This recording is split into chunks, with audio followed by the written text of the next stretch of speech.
Ofisi ya mtendaji mkuu klabu ya Young Africans imetoa taarifa kwa umma hii leo Juni 10 mwaka 2025. Tumeona taarifa ya shirikisho la mpira wa miguu Tanzania TFF kuwa inaidai klabu ya Young Africans bila kutoa ufafanuzi wa deni lenyewe.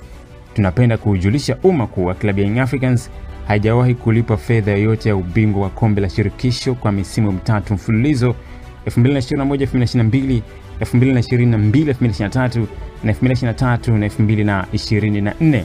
TFF wamekuwa wakishikilia fedha hizi za ubingwa kwenye akaunti zao kila msimu unapomalizika, huku wakifahamu ni makosa na ni kinyume cha utaratibu.